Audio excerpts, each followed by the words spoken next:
ऐसा चाहूं राज में जहां मिले सबू को अन्न, छोट बड़ो सब सम बसे, रविदास रहे प्रसन्न।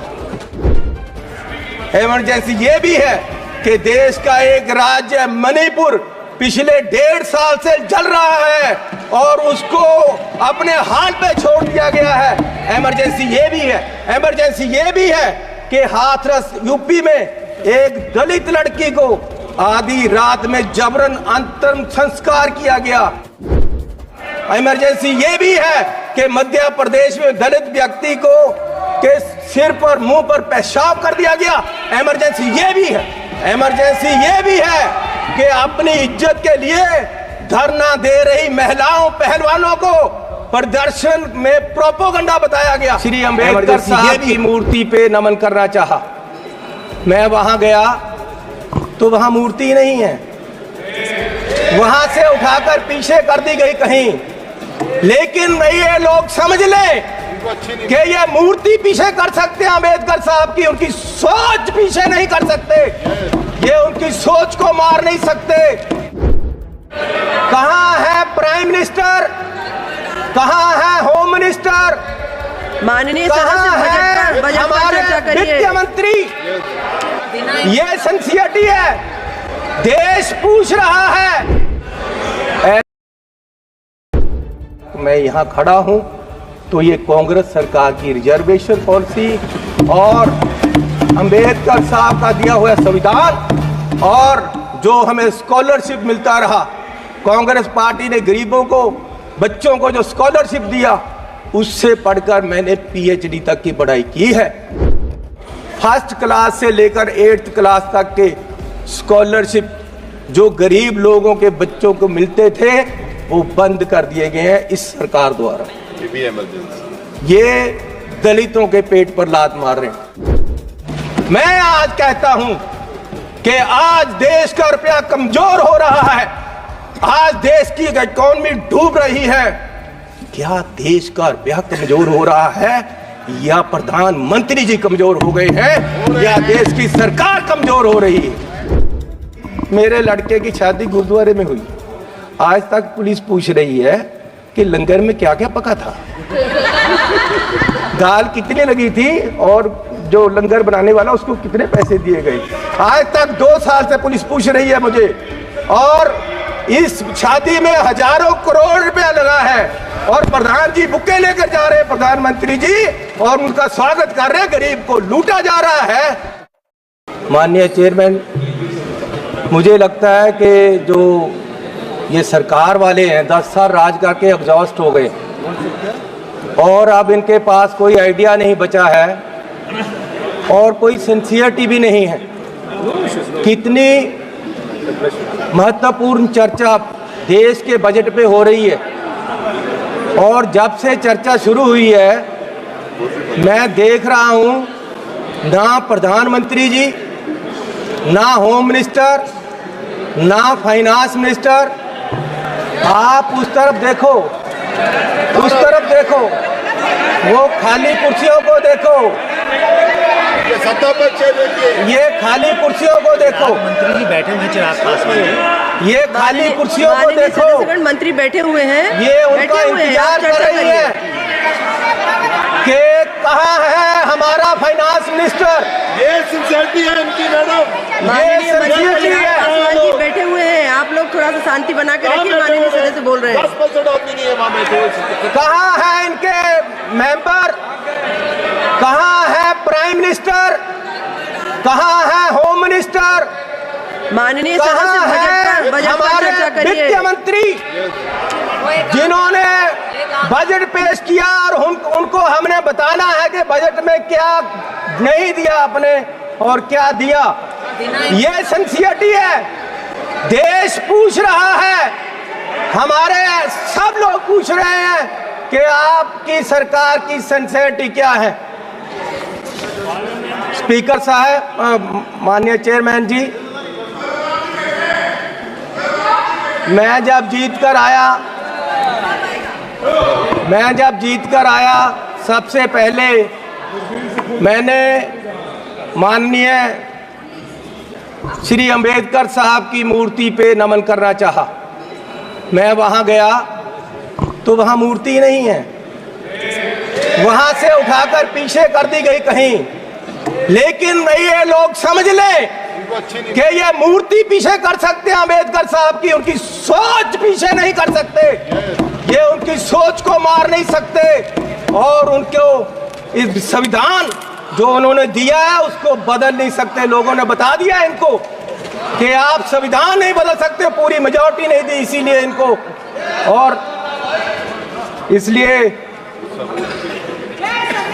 मैं ऐसा चाहूं राज में जहां मिले सभी को अन्न, छोट बड़ो सब सम बसे, रविदास रहे प्रसन्न। माननीय चेयरमैन जी, 22 तारीख को बजट पेश हुआ। मुझे बड़ी खुशी थी कि बजट में जा रहे हैं, पहली बार आया हूं सदन में। जलंधर के लोगों का धन्यवाद है जिन्होंने मुझे यहाँ खड़ा किया ले आकर, उन वोटरों का धन्यवाद है। मैं नए कपड़े डालकर आया कि बहुत कुछ मिलेगा आज देश में देखने को, बताने को। पंजाब में जाकर मैं और सारे एमपी हमारे प्रेस कॉन्फ्रेंस करेंगे कि देखो क्या क्या मिला, नए कपड़े मिले जैसे आया मैं। लेकिन यहाँ आकर खोदा पहाड़, लिकड़ा चूहा भी नहीं, कुछ नहीं मिला हमें। पूरा मतरई माँ वाला सलूक किया गया हमारे साथ, फेयर डिस्ट्रीब्यूशन ऑफ फंड्स नहीं हुआ। ये सरकार हर नागरिक को बराबर नहीं देख रही है।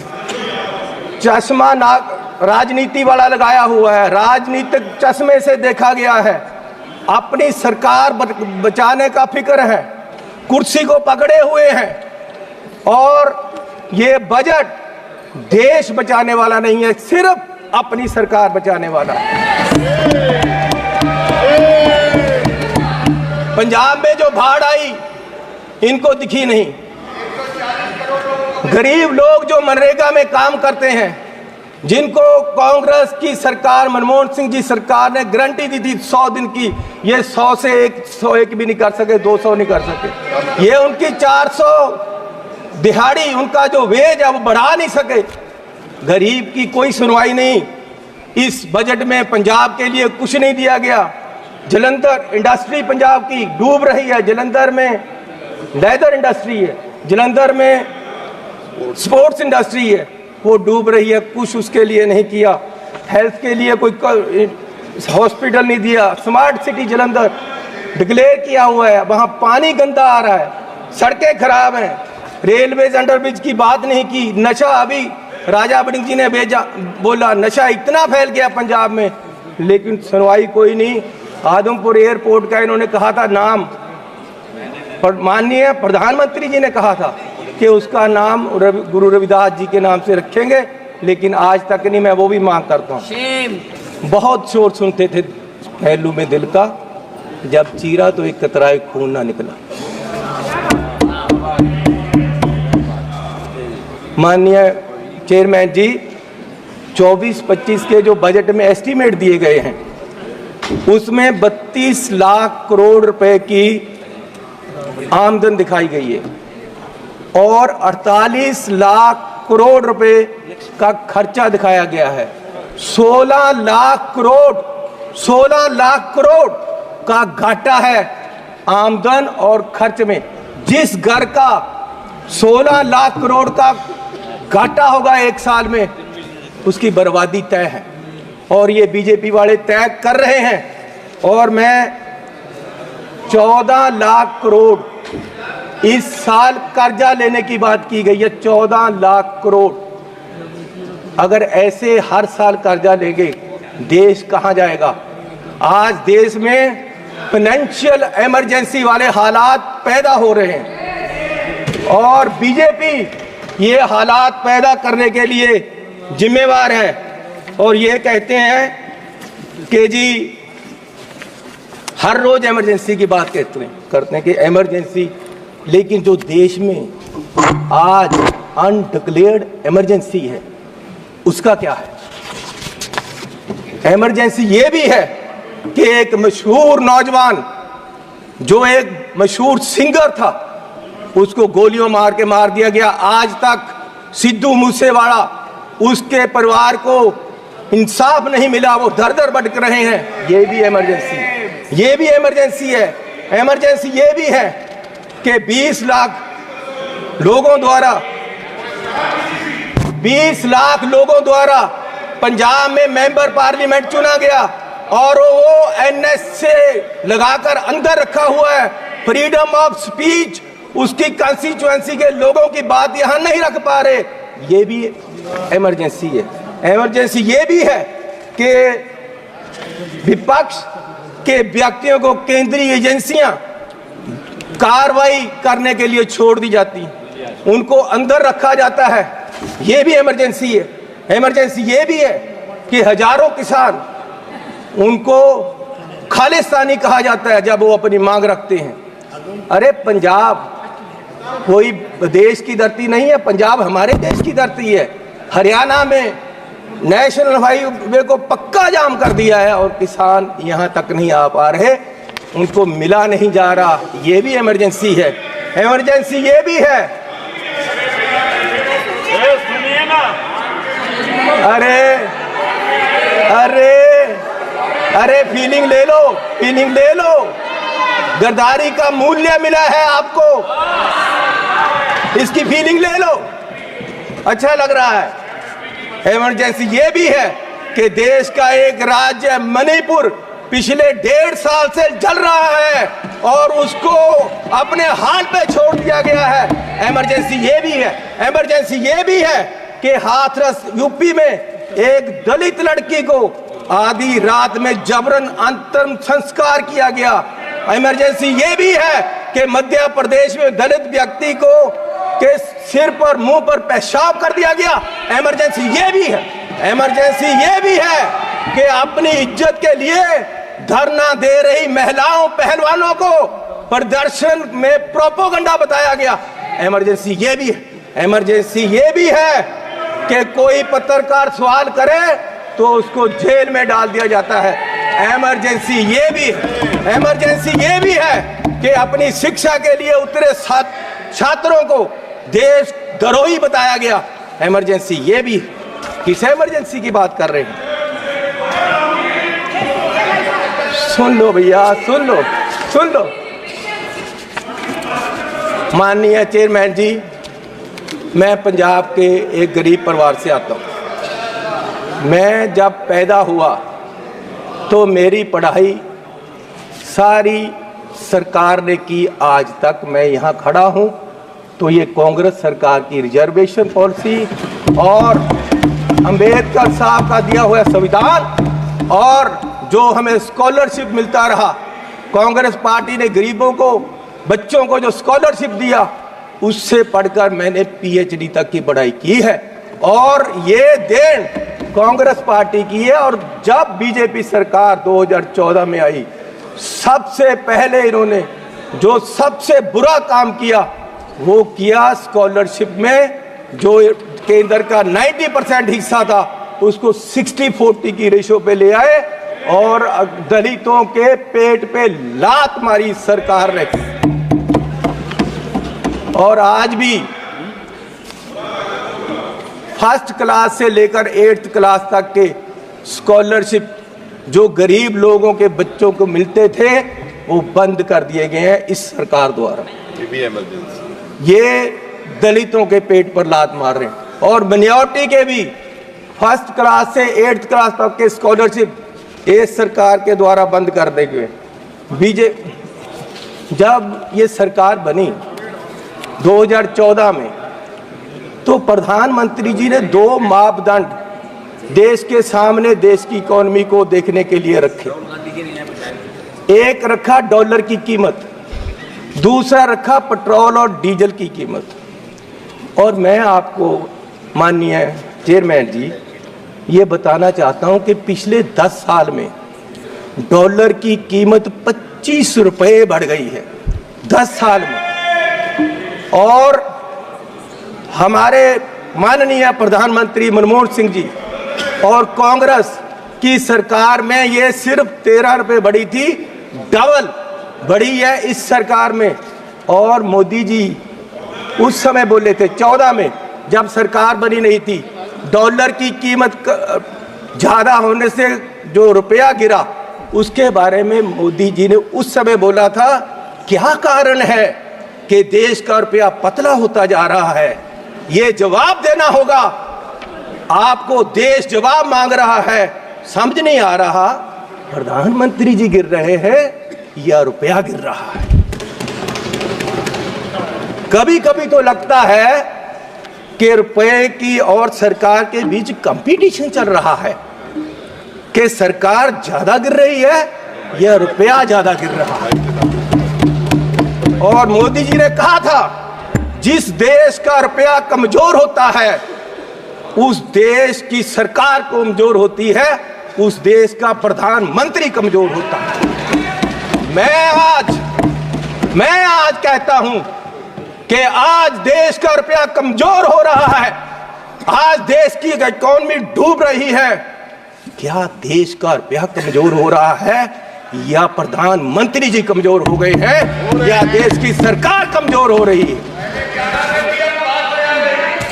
दूसरा, पेट्रोल की कीमतें।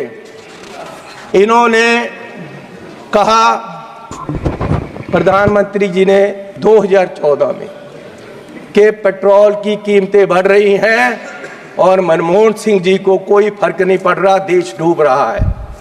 तो पिछले 10 सालों में पेट्रोल की कीमतें 23 रुपये बढ़ गई हैं। पिछले 10 सालों में पेट्रोल की कीमत, डीजल की कीमतें 35 रुपये बढ़ गई हैं, जबकि पिछले जो मनमोहन सिंह का समय था उससे क्रूड ऑयल की कीमत $20 प्रति बैरल कम हो गई है। तो मैं पूछना चाहता हूं कि ये पेट्रोल बढ़ रहा है या आपकी कंपनियों की, आपके आमदनियों की आमदन बढ़ रही है? क्या बढ़ा रहे हो? किसको दे रहे हो देश का पैसा? कहां जा रहा है पैसा? गरीब लूटा जा रहा है। माननीय चेयरमैन जी, आप गाड़ी फुल कराने जाओ, 50 लीटर तेल डलवाओ, 2000 रुपया सरकार को चला जाता है। 4 रुपये प्रति किलोमीटर हर व्यक्ति, देश का गरीब, सरकार को देता है चलने का। 1 किलोमीटर चलो 4 रुपये सरकार को गए, और सरकार 14 लाख करोड़ के घाटे में बैठी है। और फिर ये कहते हैं जी बजट में बहुत कुछ मिला। मैं एक एयरपोर्ट पे गया माननीय चेयरमैन जी, तो मुझे एक आदमी आया, उसने गुलदस्ता दिया, मेरा स्वागत किया, अभिनंदन है आपका। मैंने कहा भैया आप कौन हो, मेरा अभिनंदन क्यों कर रहे? बोले जी हम अडानी जी की तरफ से आपका स्वागत कर रहे। मैंने कहा भैया आप मेरा स्वागत क्यों कर रहे हो? बोले जी अब ये एयरपोर्ट हमारा है, अब हमें इसके मालिक हैं, 50 साल के लिए हमने ले लिया है। तो मैंने कहा यार चलो ठीक है, आपने ले लिया, आपका धन्यवाद। मैं जहाज में चला गया, जहाज में गया, वहां फिर मुझे बुक्के मिला। वो कहते जी आपका स्वागत है, हम कंपनी की तरफ से कर रहे। मैंने कहा यार इंडियन एयरलाइन का जहाज है, आप क्या कर रहे हो, आप कौन हो? बोले जी ये जहाज अब हमारी कंपनी का है, ये मोदी जी ने हमें बेच दिया है।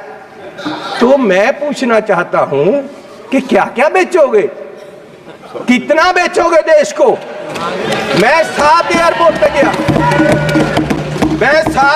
पे गया, जिनमें लखनऊ, अहमदाबाद, मैंगलोर, जयपुर, गुवाहाटी, त्रिवेंद्रम, मुंबई, ये 7 के 7 एयरपोर्ट अडानी जी की है। 50 साल के लिए उनको दे दिए गए हैं। उनका जो पुत्र है उसकी शादी में गिफ्ट कर दिए गए हैं, और हजारों करोड़ रुपए शादी पे लगा। मेरे लड़के की शादी गुरुद्वारा में हुई। सुनो सुनो सुनो माननीय चेयरमैन जी, मेरे लड़के की शादी गुरुद्वारे में हुई। आज तक पुलिस पूछ रही है कि लंगर में क्या क्या पका था, दाल कितनी लगी थी और जो लंगर बनाने वाला उसको कितने पैसे दिए गए? आज तक 2 साल से पुलिस पूछ रही है मुझे, और इस शादी में हजारों करोड़ रुपया लगा है, और प्रधान जी बुक्के लेकर जा रहे हैं, प्रधानमंत्री जी, और उनका स्वागत कर रहे हैं। गरीब को लूटा जा रहा है, गरीब के पास खाने के लिए पैसा नहीं है, और प्रधानमंत्री जी वहां बुक्के लेकर हजारों करोड़ की शादी में जा रहे हैं। कोई बात नहीं, क्या क्या बेचोगे? सारे एयरपोर्ट, जहाज बेच दिए। आप देश की संपत्ति के कस्टोडियन हो, मालिक नहीं हो। आप इसको बेचने की गलती मत करो, देश बर्बाद करने की मत करो। आप अपने आप को स्टेट्समैन बोलते हो, आप अपने आप को देश के बहुत बड़े खैर ख्वाह बोलते हो, और देश को बेच रहे हो। गरीब आदमी कहां जाएगा एक दिन? प्रधान सेवक जो हार समझकर पहना था, गला अपना सजाने को, वो नाग बनकर बैठे हैं गला काट खाने को। माननीय चेयरमैन जी, ईस्ट इंडिया कंपनी आई, उन्होंने पहले व्यापार पे कब्जा किया, ईस्ट इंडिया कंपनी ने, और व्यापार के माध्यम से देश की सतह पे कब्जा कर लिया। इनमें और अंग्रेजों में कोई फर्क नहीं, सिर्फ कलर का फर्क है।